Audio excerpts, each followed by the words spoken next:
प्यारे सजनों, धन धन सतगुरु तेरा ही आसरा। आज हम संत मत की कड़ी में हम बुरा कौन पर चर्चा करेंगे। संसार में हर एक इंसान दूसरे सभी इंसानों को बुरा कहता है, वह खुद अच्छा बनता है। सब के सब दूसरे बुराइयों के, अवगुणों के भंडार प्रतीत होते हैं, वह स्वयं गुणों की खान प्रतीत होते हैं या गुणों की खान अपने आप को बतलाते हैं। परंतु सच्चाई क्या है? कबीर साहब ने बहुत ही स्पष्ट शब्दों में इसका व्याख्यान कैसे किया है, जरा ध्यान से सुने, वह अपने जीवन में इस सच्चाई को अपनाएं। बुरा जो देखन नहीं चला, बुरा न मिलिया कोई, जो दिल यहाँ का आपना, मुझसे बुरा न कोई। दूसरों को बुरा वह कहे,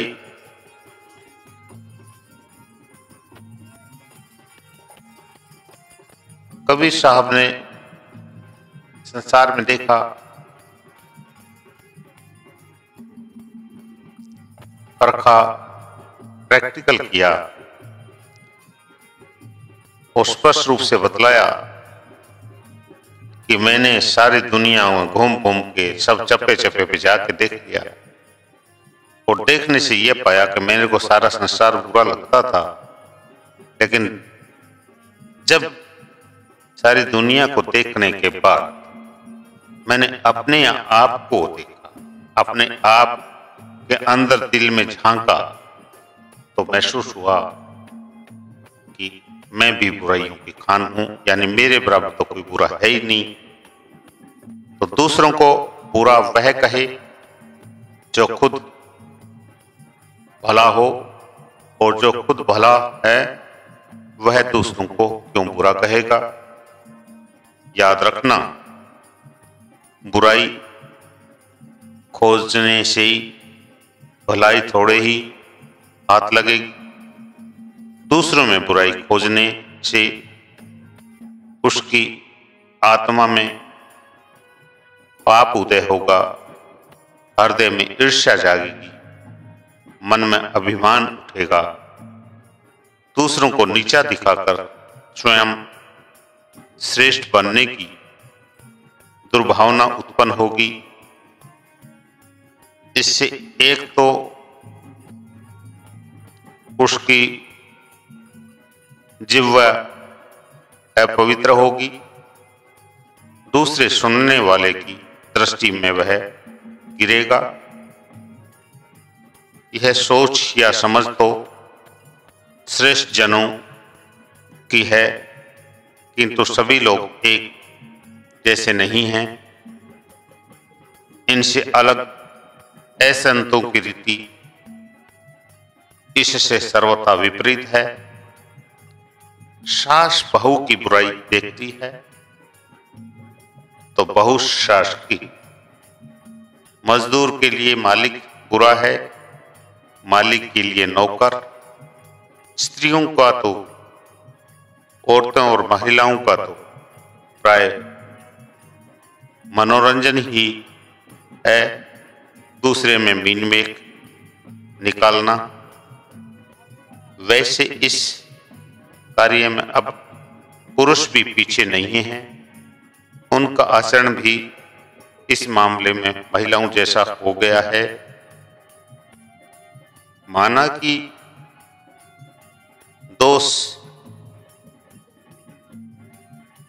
को दोष कहना बुरा नहीं है, लेकिन ऐसा करते समय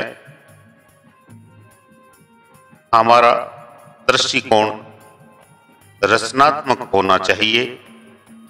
यदि हम लोगों के दोष दूर करने के लिए ऐसा करते हैं तो हमें दोषों के साथ साथ उनके अवगुणों को भी देखना चाहिए, उनके गुणों को भी देखना चाहिए।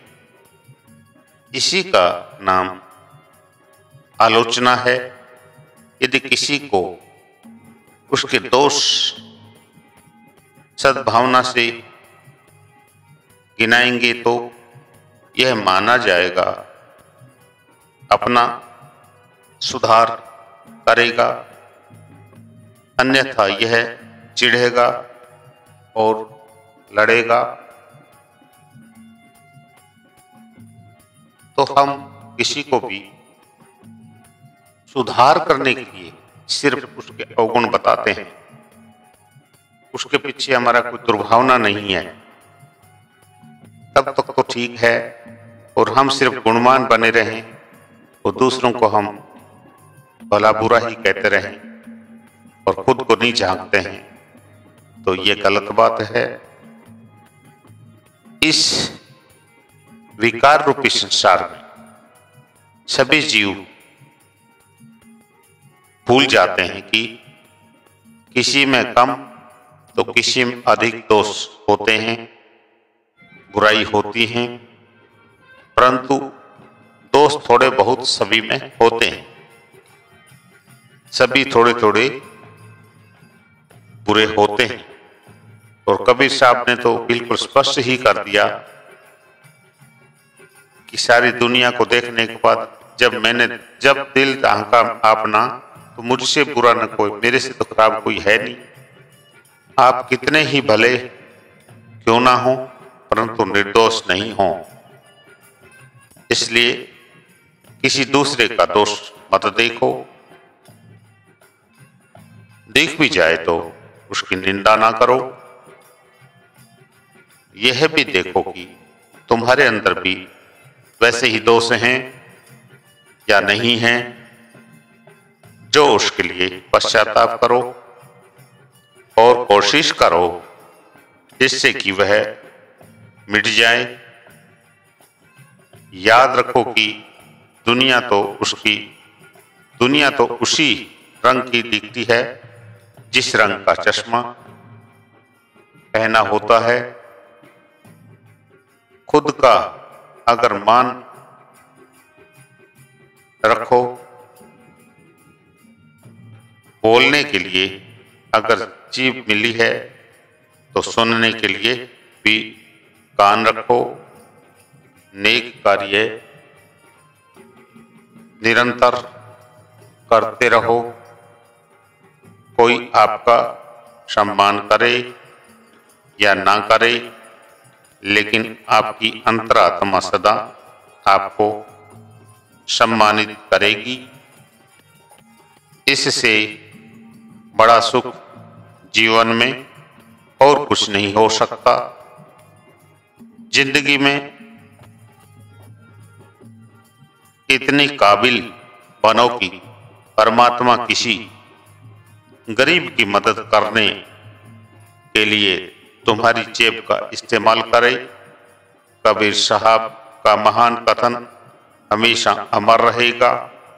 बुरा जो देखन मैं चला, बुरा न मिलिया को, जो दिल झांका अपना, मुझसे ही बुरा न हो।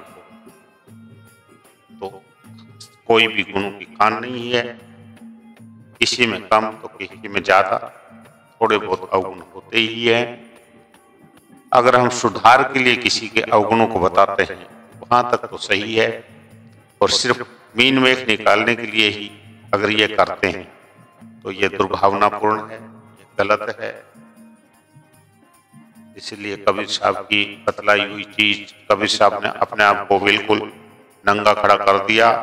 बुरा जो देखा न मैं चला, बुरा न मिलिया, जो दिल झांका अपना, मुझसे बुरा न कोई।